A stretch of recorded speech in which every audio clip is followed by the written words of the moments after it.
Olá pessoal, tudo bem com vocês? Eu me chamo Marcos Queiroz, para quem não me conhece, e hoje eu vou fazer uma palestra sobre inteligência mediúnica, novos horizontes da sensibilidade. Parece que é um tema completamente inovador, algo que ninguém falou ainda sobre esse assunto, mas eu posso dizer a você que tem até um livro sobre esse tema, que é exatamente o mesmo título da palestra que nós vamos fazer hoje, certo? Então, segurem aí que logo depois da vinheta teremos esse assunto inusitado.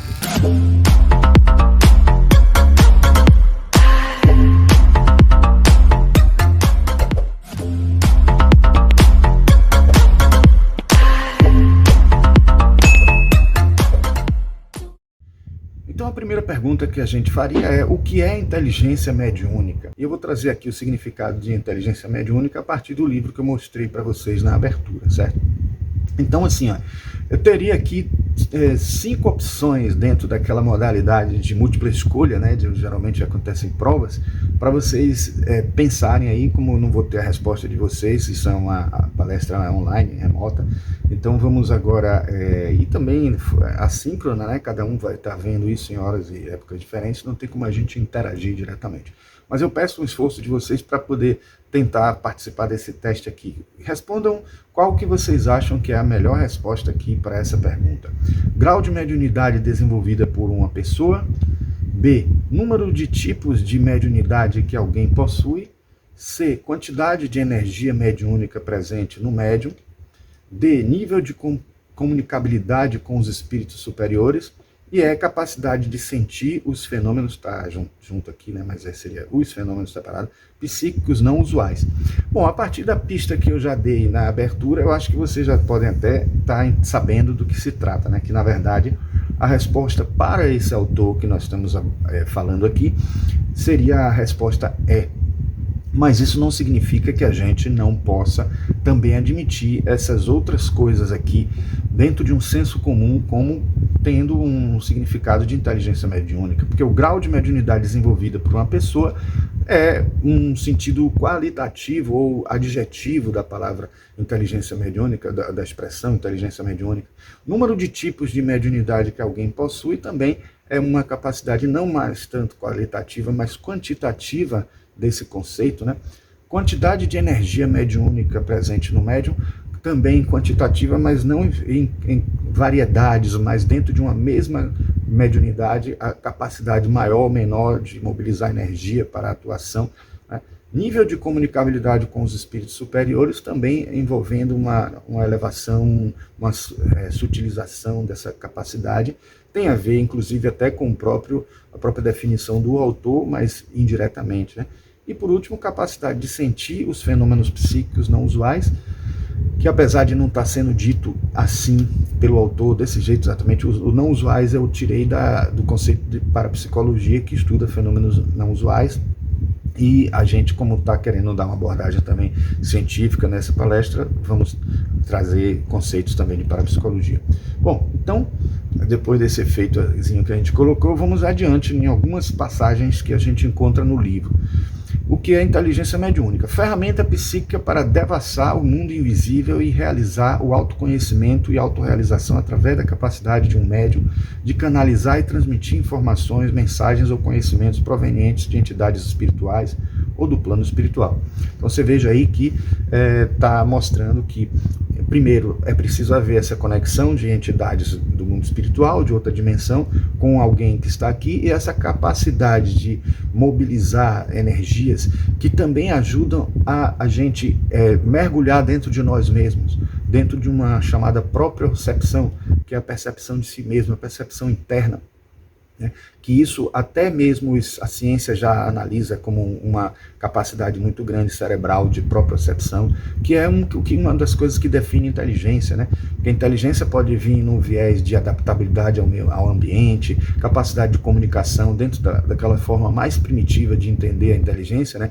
que nos diferencia dos animais irracionais, a capacidade de se comunicar, a capacidade de resolver problemas com mais facilidade, ainda que se for com inovação seria a criatividade, que é a parte da inteligência, vamos dizer assim, e também capacidade de atuar nas várias esferas, né? Não necessariamente só as cognitivas, porque hoje em dia vocês vão ver daqui a pouco no slide, existe também o entendimento das inteligências múltiplas, a pessoa que tem dificuldade em uma área, mas tem uma facilidade extrema em outra.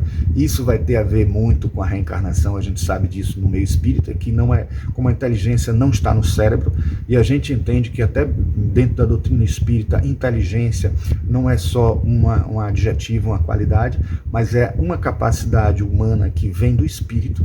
Então, entendendo o espírito como inteligência, como uma capacidade de cogitar, também de cognição, etc.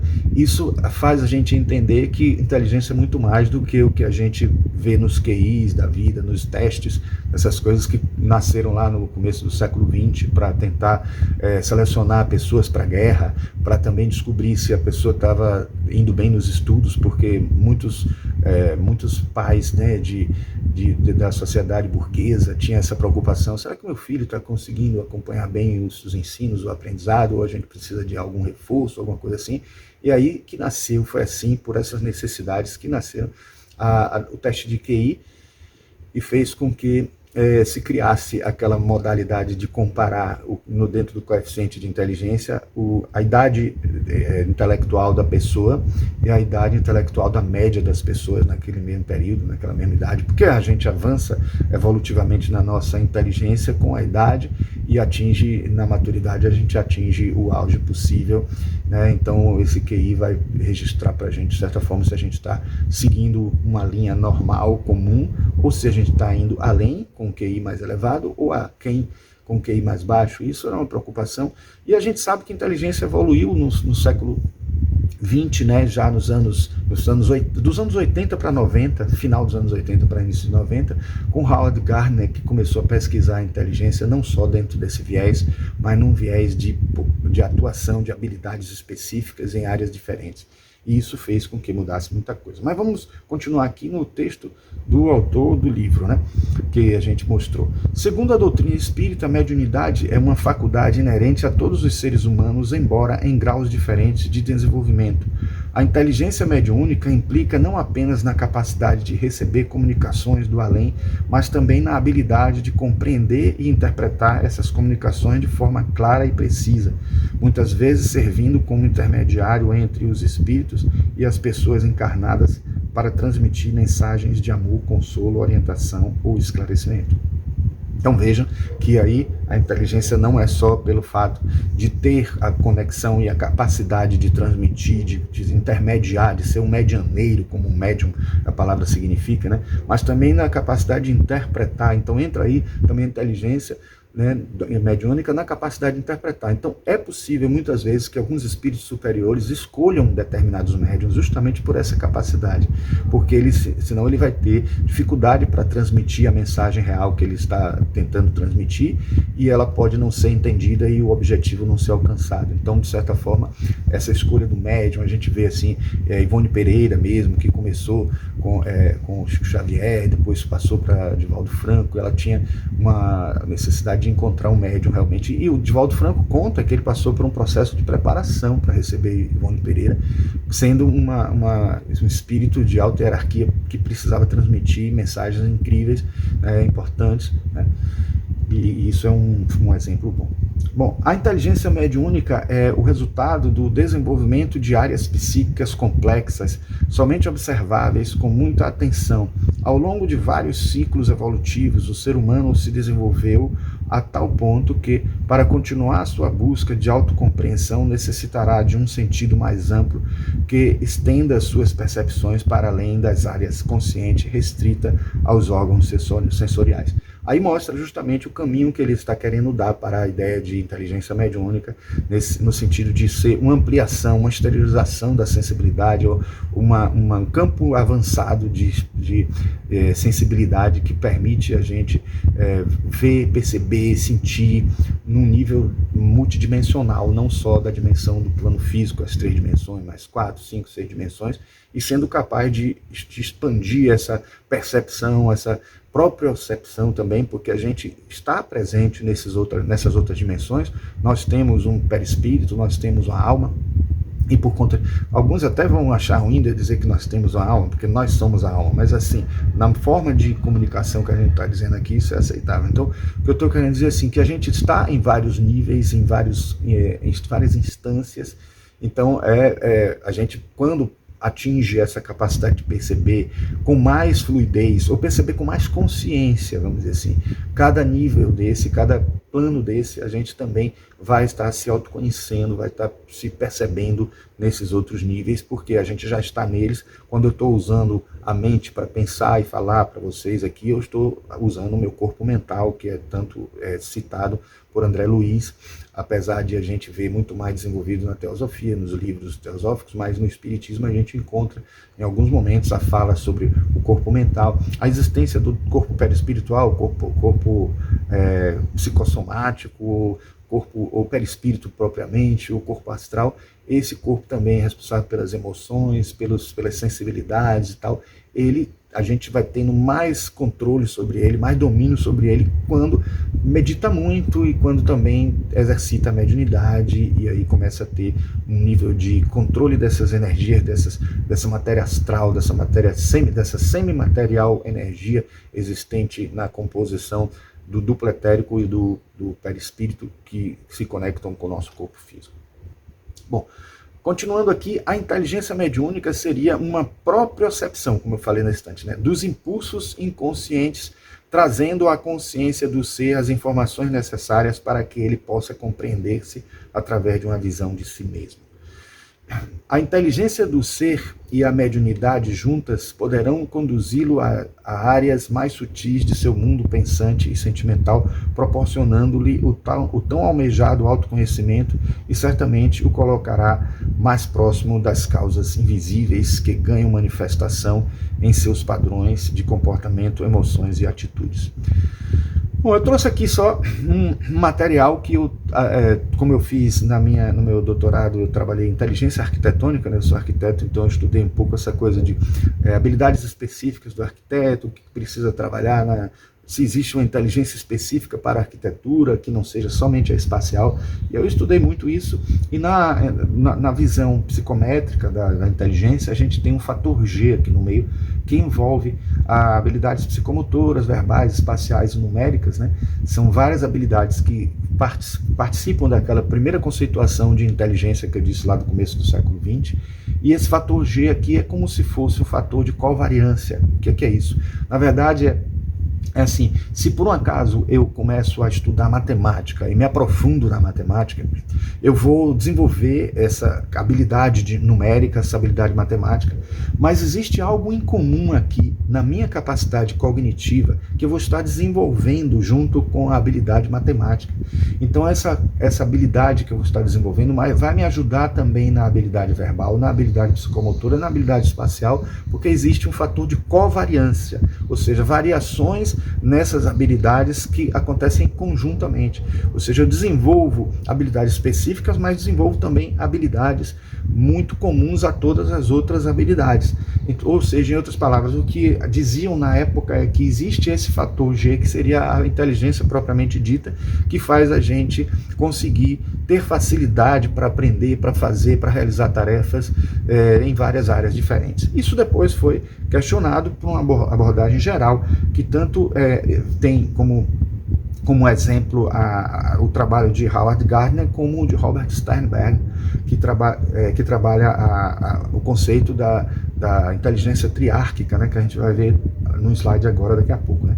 Então, na abordagem psicométrica, então, né, as habilidades específicas da cognição são fatores ou capacidades covariantes potenciais e especificamente úteis ao projeto que pode ser exercitadas separadamente. Então, o projeto aqui por causa da arquitetura, eu utilizei o slide e não alterei aqui, mas úteis à nossa compreensão humana, à nossa capacidade de atuação no mundo, etc.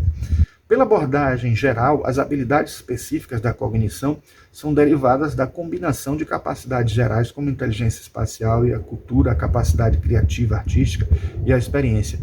Essa habilidade, essa abordagem geral, que tem como principal componente as inteligências múltiplas de Howard Gardner, ela foi uma tentativa de mostrar que muitas pessoas que às vezes têm uma dificuldade com matemática são excelentes como dançarinas, como bailarinas, usam a inteligência sinestésica, né, corporal sinestésica muito bem. Existem pessoas também que têm uma habilidade com as línguas, com a escrita, com a verbalização, com a comunicação, que às vezes não tem tanta facilidade com a matemática. Aí a pergunta que se teria seriam essas pessoas menos inteligentes, mais inteligentes? Não, por isso que surge as inteligências múltiplas, para dar a gente uma ideia muito mais vasta e ampla da inteligência, né?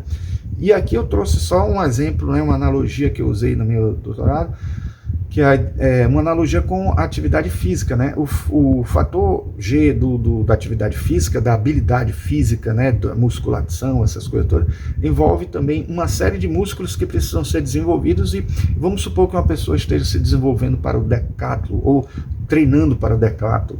Ela vai ter 10 atividades esportivas, né, que ela vai ter que fazer, exercitar, e alguns músculos em comum ela vai estar utilizando em todas. Então, por isso que ela tem que exercitar bastante aqueles mesmos músculos que vão ser úteis para todas.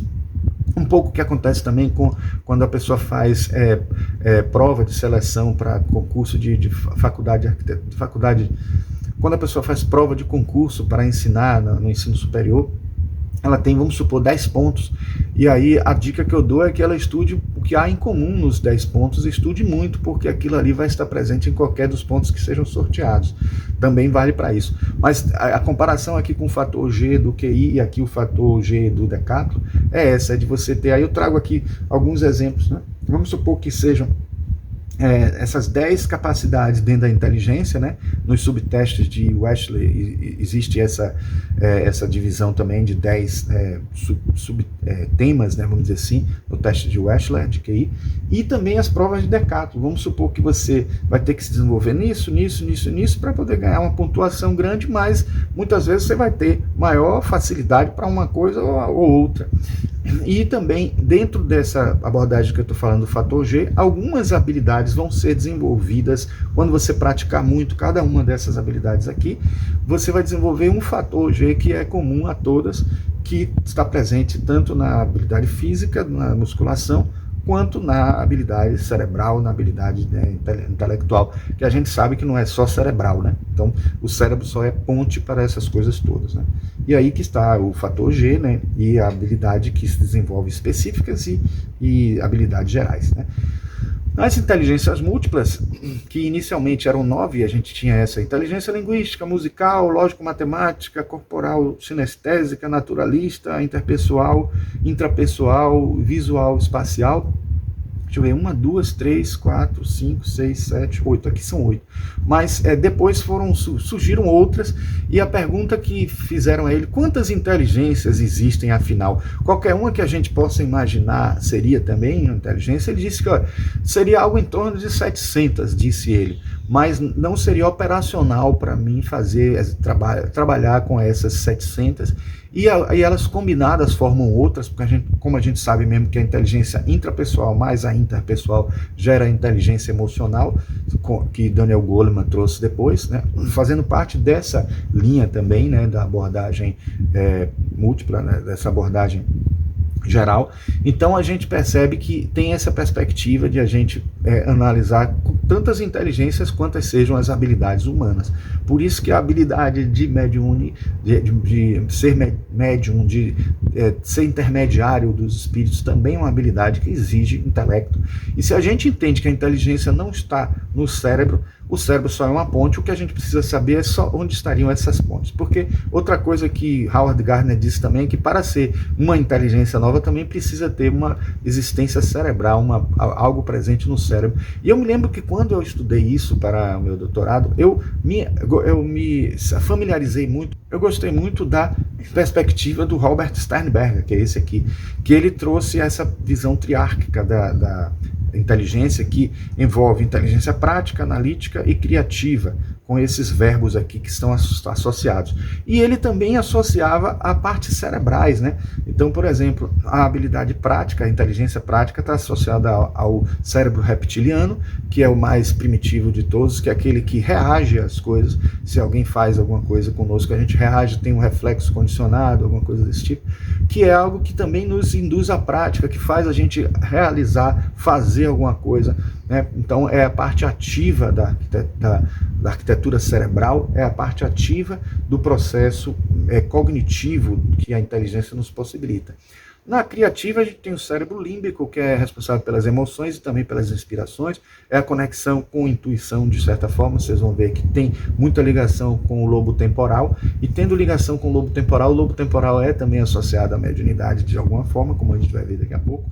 E, finalmente, a inteligência analítica, lógico-matemática, desse tipo, que está associada ao neocórtex, que é a parte mais externa, mais, digamos, mais do lado de fora do cérebro, né? Aquela visível quando a gente tem o cérebro, daqueles simulações de cérebro na mão.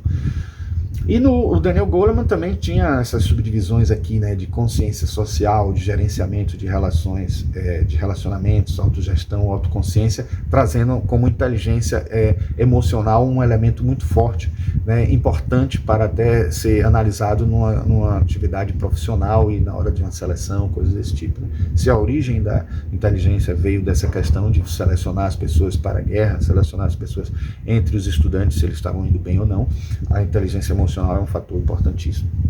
Aqui eu trago uma subdivisão que a gente encontra num outro livro que eu vou mostrar daqui a pouco, a capa dele, que o cérebro reptiliano, o límbico e o córtex cerebral tem essas três divisões, mas dentro do córtex cerebral a gente tem também o hemisfério direito e esquerdo e o lóbulo frontal, ou lobo frontal e pré-frontal, que vai dar a gente essas 5 possibilidades, né? Que é mente instintiva, mente emocional, mente intuitiva, mente analítica, mente estratégica. Que eu botei aqui as posições no cérebro, né, localizadas com a numeração aqui associada, e botei também o corpo físico etérico associado, dentro de uma linguagem mais teosófica, vamos dizer assim. Tem o corpo astral ou perispiritual, né, associado à mente emocional. Temos aqui o corpo mental, né, aqui associado à mente analítica, né, no hemisfério esquerdo, né, que é aquela parte mais lógica e tal. Temos aqui o corpo búdico, vamos dizer assim, associado a o 3, que seria esse hemisfério direito, a parte mais intuitiva, né? Então envolvendo mais o inconsciente coletivo, coisas desse tipo, né? Então teríamos essas associações possíveis aqui, também associações ligadas aos chakras, que nós vamos ver mais tarde. O livro que a gente tira essa informação, exceto a que fala dos corpos sutis, obviamente, seria Além da Inteligência Emocional, as 5 dimensões da mente, de Laurence Guilera Aguera. Esse livro é muito bom, ele avança muito além dessa ideia de inteligência emocional, apesar de não ter uma perspectiva espiritualista, ele traz uma abordagem muito ampliada dessa questão da inteligência. Então é importante a gente perceber como a gente precisa dominar a emoção e como ela é uma ponte, como esse domínio da emoção é uma ponte para aquisições futuras, inclusive da própria inteligência mediúnica.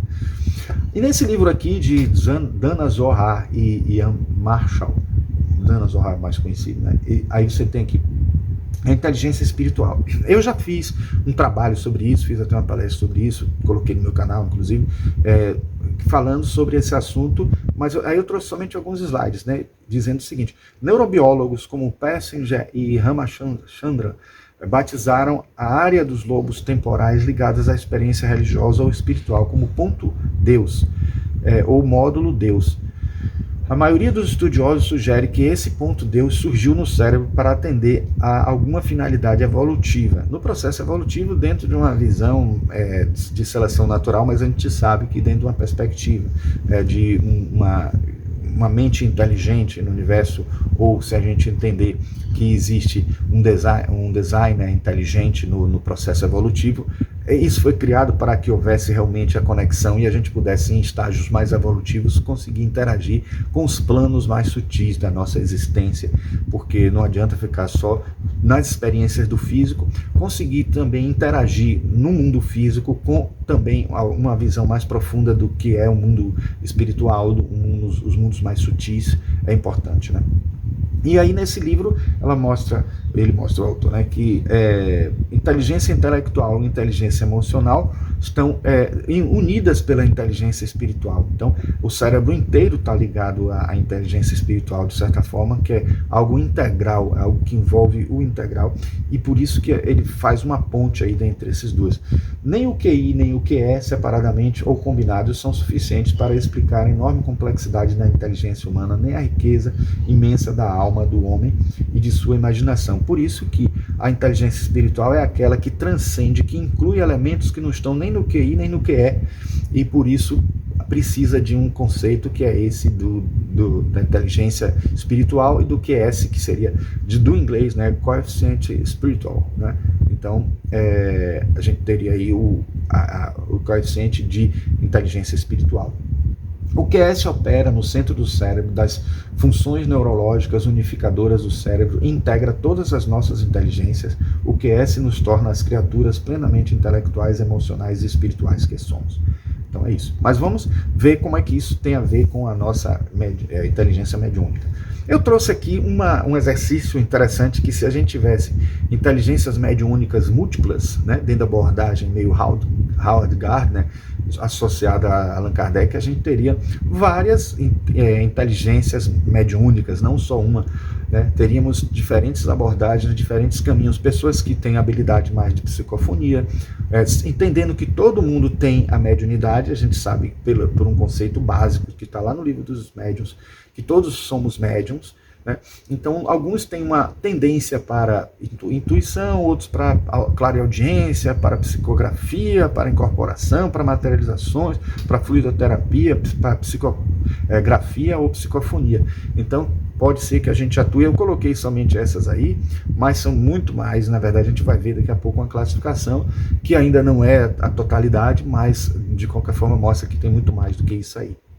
Aqui, vocês podem ver, né? Médium de efeitos físicos, isso eu tirei do livro dos médiuns. Então, médiuns sensitivos ou impressionáveis, médiuns audientes, médiuns falantes, médiuns videntes, médiuns sonambúlicos, médiuns curadores, médiuns pneumatógrafos, médiuns escreventes ou psicógrafos, médiuns intuitivos, médiuns inspirados, médiuns de pressentimento, médiuns proféticos, médiuns de aparição, médiuns de transfiguração, médiuns de transporte, médiuns de bicorporeidade, médiuns musicistas. Não vamos falar sobre esses médiuns todos, claro, mas tem o livro dos médiuns que eu aconselho leiam para ver sobre isso, mas com isso eu estou querendo mostrar que a variedade é tão grande que é necessário existir, sim, uma capacidade que permita isso aí. Então, por isso que eu acredito que realmente exista também um fator G da inteligência mediúnica, que seria aqueles elementos necessários para que a gente possa ter uma habilidade ou uma capacidade que seria um estado crítico que precisa ser atingido para que a pessoa consiga fazer conexão, ainda que seja qualquer uma dessas aí, mas que precise fazer uma conexão com o mundo espiritual ou com entidades no mundo espiritual, ou energias existentes, ou até a própria matéria existente num nível mais sutil, ou ainda numa instância mais avançada, que é o que o livro traz, com instâncias mais profundas de nós mesmos, fazendo uma conexão mais consciente. Então, isso aí é a habilidade, talvez seja o fator G mais importante que possa ser levantado, cogitado, hipotetizado dentro de uma hipótese de trabalho que possa ser pensada por algum cientista dentro da área do espiritismo. Bom, eu trago aqui alguns trechos de alguns livros que eu acho que são importantes nesse tema. O primeiro deles é o livro Mediunidade, de Edgar Mondo, que é um autor que eu gosto muito. Ele fala da divisão da mediunidade.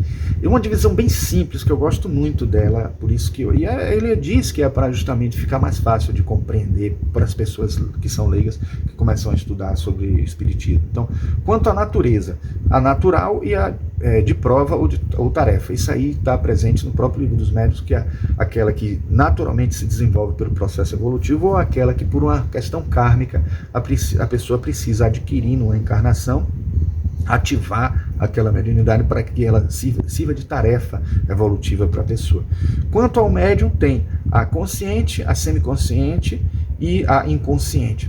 Com essa ideia de tanto existir a possibilidade de uma mediunidade se desenvolver naturalmente pelo processo evolutivo, isso mostra para a gente que realmente é um estágio futuro, como o autor está querendo promover essa ideia da inteligência mediúnica, que é parte de um processo da evolução da inteligência. A partir de um certo momento, todos nós vamos ter essa sensibilidade. Por isso que muitos dizem e acham que é pretensão do espiritismo dizer que o espiritismo é a religião do futuro, ou o futuro das religiões. Na verdade, não é que seja o futuro das religiões ou a religião do futuro, mas assim, o próprio conceito, a vivência do mundo espiritual vai ser natural, vai ser uma coisa comum entre as pessoas. Por isso que não vai nem precisar existir religião espírita, nem ciência, nem filosofia espírita, porque a gente já vai viver isso naturalmente no nosso cotidiano, porque a nossa interação com o mundo espiritual vai ser maior quando a gente chegar lá no estágio evolutivo em que isso possa acontecer dentro da nossa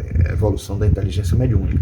Como tarefa, a gente vê também que mesmo sendo algo que é alcançável a partir do processo evolutivo, é possível por espíritos, por entidades, por passe, ser estimulado. Por passe, evidentemente, acontece por pouco tempo. Enquanto a ação daquele passe, daquela magnetização, por aquele fluidoterapia ou cromoterapia acontecendo, faz a pessoa aumentar a sua sensibilidade, assim como acontece com drogas, que obviamente não é aconselhável a ninguém, porque vai destruir o organismo, vai prejudicar o organismo, essa utilização de drogas, qualquer que seja ela, qualquer que seja o tipo. Mesmo aquelas consideradas assim, também parte de um processo de ritual evolutivo, não. Na verdade, eu não concordo com isso, pode ser até que muitos de vocês concordem, eu respeito, mas não acho que seja válido. E esse tipo de estimulação mostra que a gente consegue avançar num processo de percepção, de propriocepção e de capacidade de interação com o espiritual, ainda que não tenha atingido o nível evolutivo para isso. Então, quanto ao médio, consciente e inconsciente, a gente vai ver, inclusive, que existe uma explicação neurofisiológica, neurobiológica para o fato de existir uma mediunidade consciente, semiconsciente ou inconsciente, que o Dr. Jorge André fala e eu vou mostrar no livro adiante. E quanto ao fenômeno, pode ser lucidez, incorporação, efeitos físicos. É a forma como ele divide, um pouquinho diferente da de Allan Kardec, porque ele tentou simplificar um pouco mais, porque realmente, se vocês forem ver no livro do médium, está um pouco confuso essa classificação de médiums do livro dos médiuns, porque muitas mediunidades iam aparecendo e dificilmente, era difícil para Allan Kardec situar ela em alguma classificação. Às vezes havia uma que era completamente diferente, como aqui o próprio Edgar Mondo colocou incorporação como algo separado, porque não estaria nem no lucidez, que seria os fenômenos intelectuais, e nem nos físicos, que seriam os fenômenos de efeitos físicos, porque na verdade tem os dois, envolve os dois, né?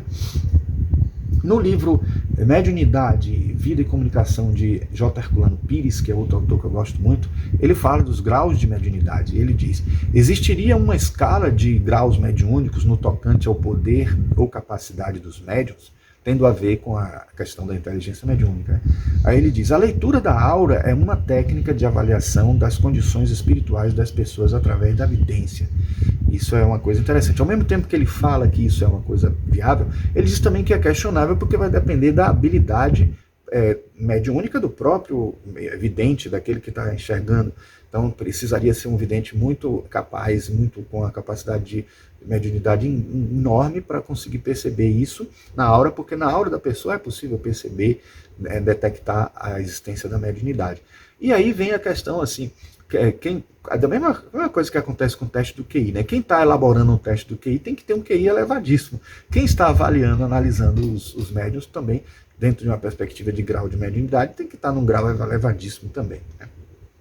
Então tem o critério natural e o critério formal. No critério natural, ele diz que é assim, é a capacidade de você sentir, perceber nas habilidades, nas coisas que que você, até nas comunicações, né, o próprio Allan Kardec fala de que você percebe o grau de elevação da mensagem a partir do teor, do que ela está querendo induzir você, de qual o caminho evolutivo que ela induz, se é positivo, se não é. Essas coisas a gente tem que ter discernimento, né?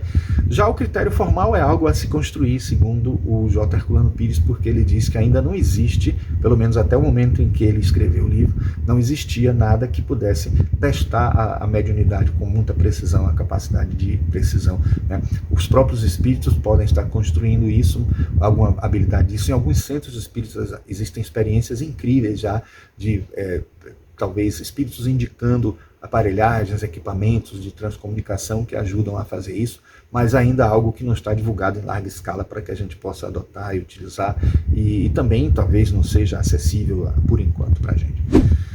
Aqui eu trago já uma informação que é sobre as áreas cerebrais que podem estar associadas à mediunidade, né? Então, separamos aqui o lobo frontal, com percepção sensorial, emoções, memórias, experiências místicas. O lobo temporal pode estar envolvido em fenômenos mediúnicos, né? O lobo frontal e pré-frontal, que é relevantes em processos mediúnicos, conscientes, onde o médium precisa discernir e interpretar as mensagens espirituais. Sistema límbico, né? Envolvido na experiência emocional da mediunidade, especialmente na comunicação de sentimentos ou percepções emocionais associadas a entidades espirituais. Esse sistema límbico muito ligado também ao lobo temporal, né, várias partes em comum. A glândula pineal, embora não seja uma área do cérebro propriamente dita, a glândula pineal é tradicionalmente associada à espiritualidade e à mediunidade por correntes esotéricas e espiritualistas, incluindo o espiritismo, e é considerada por alguns como o terceiro olho ou um ponto de conexão entre o corpo físico e o espiritual. Se for por falta de zona cerebral associada à inteligência mediúnica, ela não vai faltar, porque a gente já viu aí quantas ligações tem com essas áreas todas aí, certo? Então, gente, realmente é só a gente estudar um pouco mais, né, o cérebro e perceber como que isso acontece dentro da ciência espírita, e mais pessoas que lidam com neurofisiologia e neuroanatomia e neurociências de um modo geral possam fazer experimentos também nos processos mediúnicos, quem sabe colocar eletrodos e fazer estudos mais profundos sobre isso, como alguns já têm sido feitos, né? No livro de Jorge André, Nos Alicerces do Inconsciente, pelos campos da parapsicologia, que é um livro que eu recomendo, é muito bom, excelente esse livro, ele esclarece muita coisa que a gente se pergunta e não acredita que possa ter uma resposta, e ele dá a resposta. Ele diz o seguinte: desencadeada a fenomenologia mediúnica na subcórtex, a própria zona da base cerebral impulsionaria as comunicações em circuito na córtex através das fibras nervosas que partem do soalho talâmico sob vigilância e influência do sistema ativador reticular. Na verdade, isso pode parecer muito confuso, mas assim, entendam que a córtex, como ele está chamando no feminino, né? Eu até chamava o córtex, mas ele está chamando direto a córtex. Eu tive até a oportunidade de assistir palestra de Jorge André, gostei muito, umas 2 ou 3 palestras, até na Faculdade de Medicina da UFLA. Ele deu aula sobre espiritualidade, sobre mediunidade, etc. Então ele falava, o que a gente tem que entender é que na córtex, na parte mais externa do cérebro, é onde se registra a consciência. As partes mais internas são inconscientes.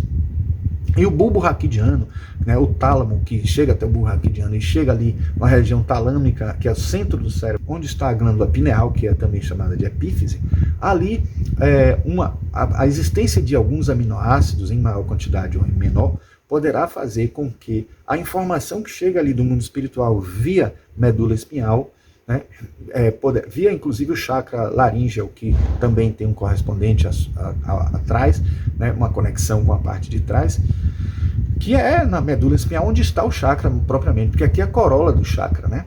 Na verdade, o chakra em si está na medula espinhal. E aí a gente, tendo essa conexão, ele vai poder fazer com que esse impulso de energia mediúnica seja forte o suficiente até chegar na córtex ou não. Se tiver força suficiente, será uma mediunidade consciente. Se tiver força, se tiver uma força intermediária, será semiconsciente. Se não tiver força suficiente para ir muito além, será uma mediunidade inconsciente. Então é isso que o Jorge André fala, e vocês vão ver aqui, né? Aqui está mostrando, tá vendo a zona que eu coloquei para vocês, né?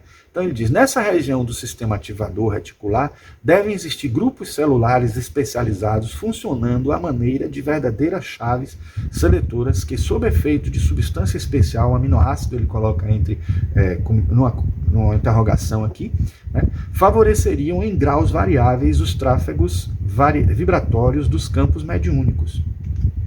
Conforme a carga vibratória que as fibras talâmicas carregam para impressionar as células da córtex, haveria uma maior ou menor conscientização do fenômeno.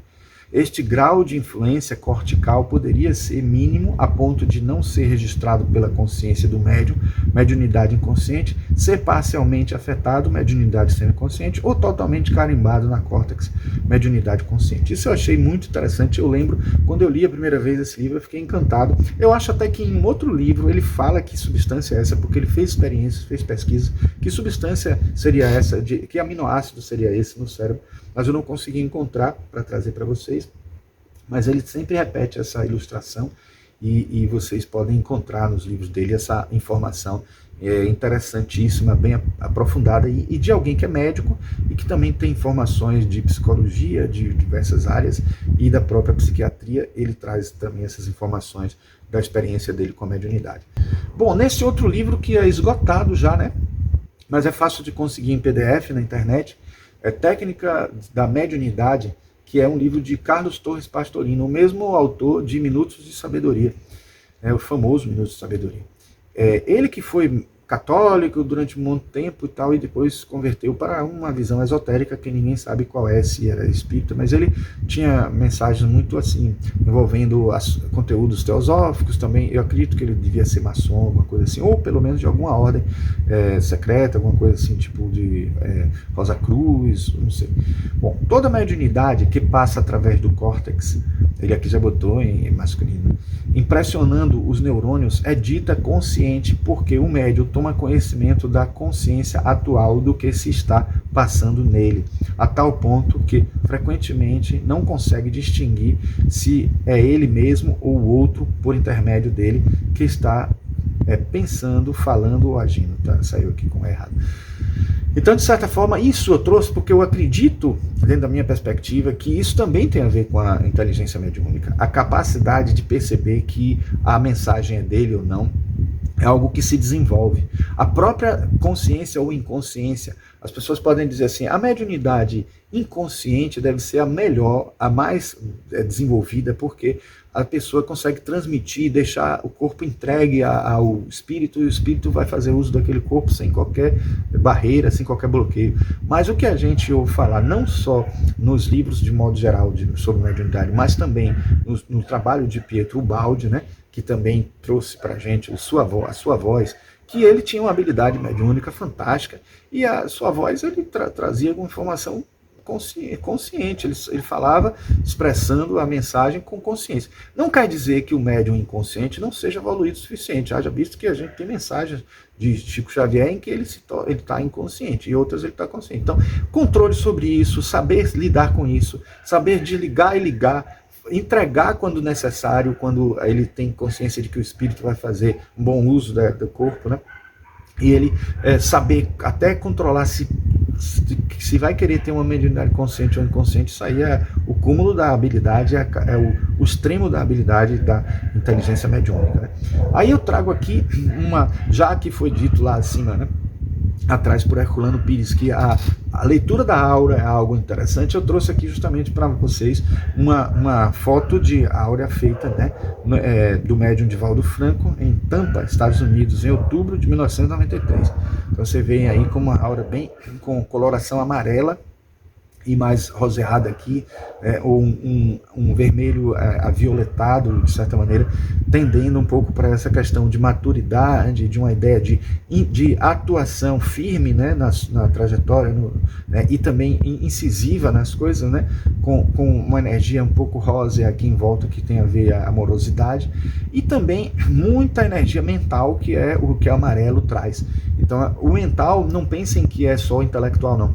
Se o mental está acima do astral é porque primeiro vem o emocional, depois vem o intelectual, o racional, mas esse mental é visto como um plano mais sutil, um plano até celestial. Então é onde estão as mensagens mais divinas, mais espirituais, mais sutis, porque o mental seria o nível mais sutil que a gente pode alcançar como consciente, como ser consciente aqui na Terra, como ser encarnado. Então, de alguma forma, a aura dele está mostrando isso, essa tendência de atuar com o mental no momento em que precisa estar manifestando. Claro que aqui talvez pudesse variar um pouco mais se ele tivesse com a manifestação de algum espírito ou se tivesse em psicofonia falando alguma coisa ou até expressando verbalmente, porque quando ele faz a palestra ele também é inspirado. Então a mediunidade de inspiração também gera mudanças na aura, qualquer que seja essas mediunidades aí, geram essas mudanças, né, na aura, que é uma irradiação em volta do perispírito e do próprio etérico também. Então juntando a aura etérica, que é a aura da saúde, com a aura do perispírito, que é a aura das emoções, e também a aura mental, que é a aura dos pensamentos, você tem o resultante dessa aura. Sendo que o que se registra nessas fotografias que se consegue hoje é um efeito corona da aura astral transmitida para a aura etérica, e aí a gente registra, na verdade, a aura etérica com efeitos ressonantes da aura astral. Bom, aqui na versão da teosofia a gente tem o físico, etérico, astral, mental, o causal, o búdico e o átmico, que para alguns autores isso é aceito, e a gente tem que perceber que é uma ampliação de conhecimento, porque não nega nada. Na verdade, na visão espírita a gente encontra até aqui no campo astral, né, no corpo astral, essa informação, mas já se fala muito de corpo mental. André Luiz fala de corpo mental, em alguns livros ele fala também de corpo causal, certo? E fala da alma, que na verdade seria a junção do átmico, o búdico e o manas superior, que seria o causal. Então esses três juntos aqui corresponderiam à alma. Então, se a gente for trazer para uma visão espírita, físico e etérico já é algo comum, presente na doutrina espírita. Allan Kardec falou de corpo etérico, não falou, mas falou de corpo vital, de energia vital, princípio vital, que é o próprio etérico, que é o termo que se usa hoje e que foi, de certa forma, absorvido da teosofia. Então, por isso que eu estou me sentindo à vontade. Muitos autores usam o corpo etérico, e aí o astral, que seria o perispiritual, o corpo mental, eu já disse, né, tanto o mental como o causal são citados por André Luiz. Então eu não estou ferindo ninguém quando eu trago essas informações, também agregando valores. Quem quiser aceitar, aceita, quem não quiser não aceita, mas de certa forma tem aí um conteúdo a mais que poderia acrescentar dentro da perspectiva espírita. Bom, as 7 inteligências sutis, poderíamos dizer que dentro de uma abordagem, colocando os chakras como caminho para entender as inteligências, dentro de uma perspectiva energética, poderíamos dizer que na medula espinhal teríamos a questão do estruturalismo da própria inteligência, ou seja, o chakra básico corresponderia justamente a toda a medula espinhal, todo o sistema nervoso em sua estrutura necessária para poder conectar com o mundo espiritual, conectar com as energias sutis, conectar com até o nosso intelecto, fazer a gente perceber, porque fora do nosso corpo físico, a partir do perispírito, a gente tem conexão com todo o corpo, não é só com o cérebro perispiritual ou cérebro etérico, não. A gente tem uma conexão, ou seja, a gente enxerga por todas as direções, por todas as partes do corpo. Não existe um órgão que seria necessário para a gente, porque, por exemplo, para o corpo físico, para nesse mundo físico, a gente precisa bombear sangue para circular todo o corpo.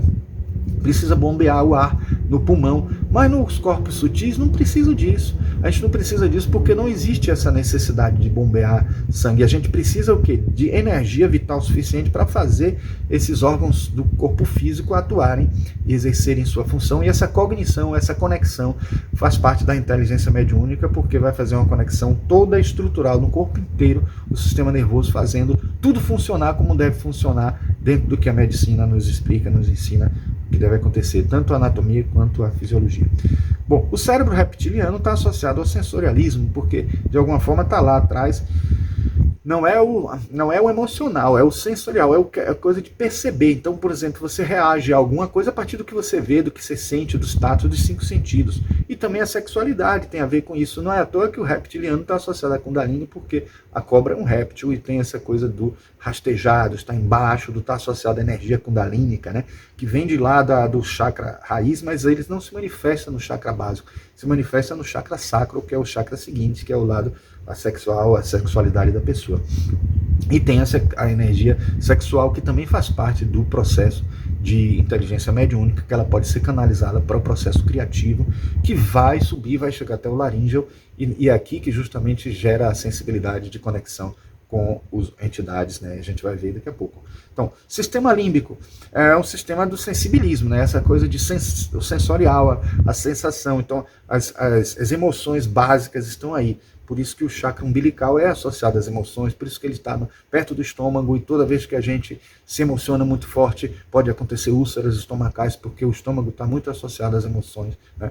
A neocórtex, que seria a parte ligada ao racionalismo. Muita gente não sabe, mas o coração tem a ver com o nosso racional, com o nosso mental, tem a ver com o nosso sentimento e com o nosso mental, em duas polaridades. Então é o mesmo eixo que liga o emocional e o racional.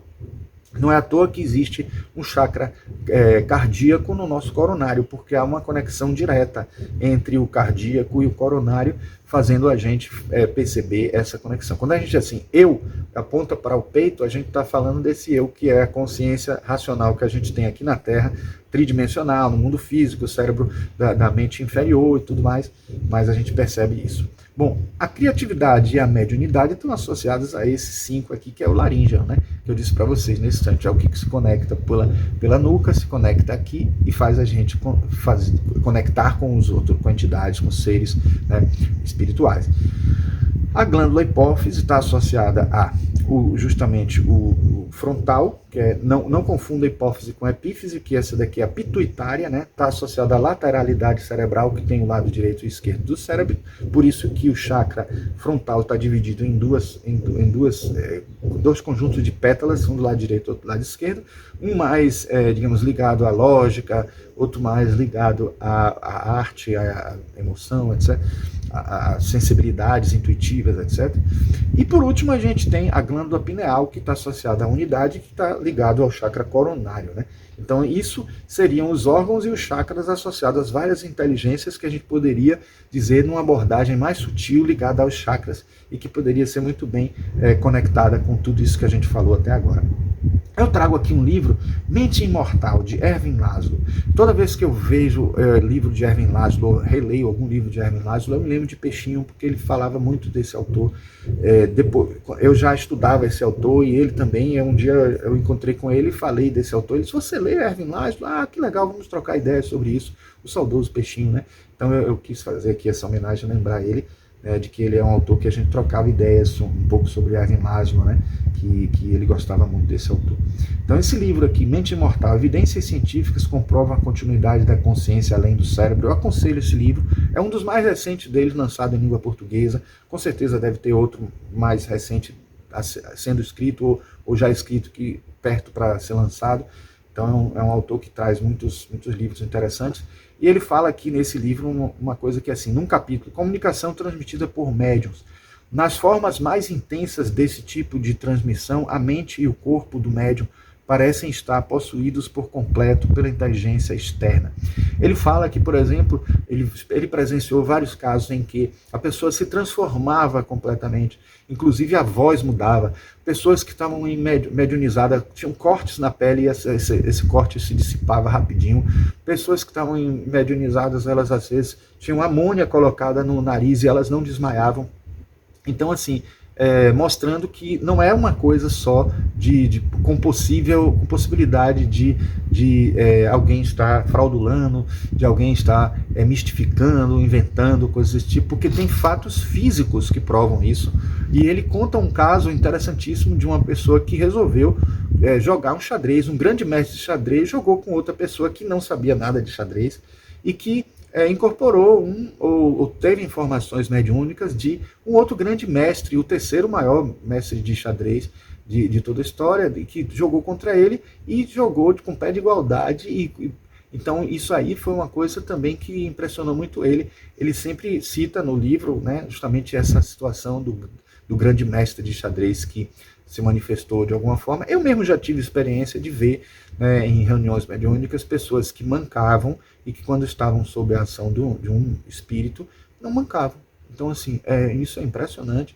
né? Isso, assim, explica que não só é possível uma presença de alguma entidade, como também é possível uma pessoa ultrapassar, superar certas dificuldades, certas limitações, como eu, quando fiz Tai Chi Chuan, eu soube de um discípulo de Mestre Liu Pailin que falava que o Mestre Liu Pailin já estava com ligações da perna, assim, de circulatórias muito comprometidas, e que os médicos ficavam espantados como ele conseguia manter a perna dele funcionando sem amputar, né?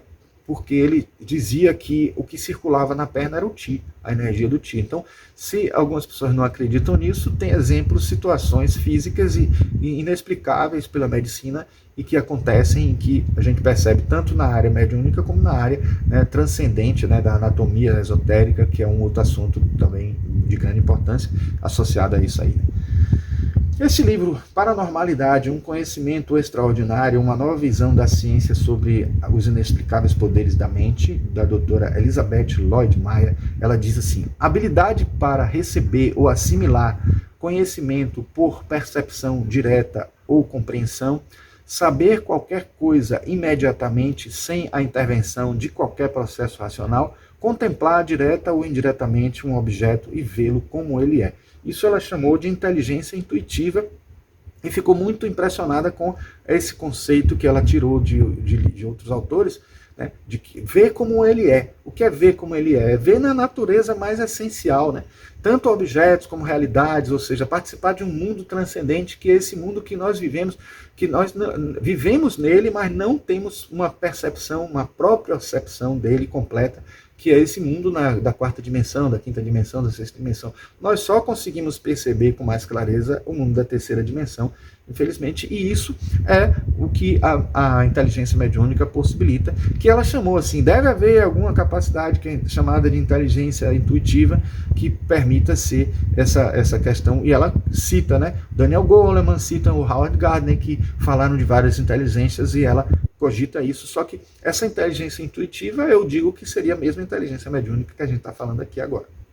Aí, voltando para o livro, a gente tem mais alguns textos que eu trago para encerrar, que é assim: a inteligência mediúnica é um processo psíquico produto da progressividade da inteligência, que consiste na capacidade de um indivíduo sentir, observar, identificar e compreender conscientemente seus fenômenos psicológicos, padrões, comportamento, sentimento e emoções, podendo com isso antecipá-los e coordená-los. Então veja que a tendência da interpretação aqui do autor é justamente, dos autores, né, é de fazer essa ideia, né, de uma percepção que vai aumentando, né.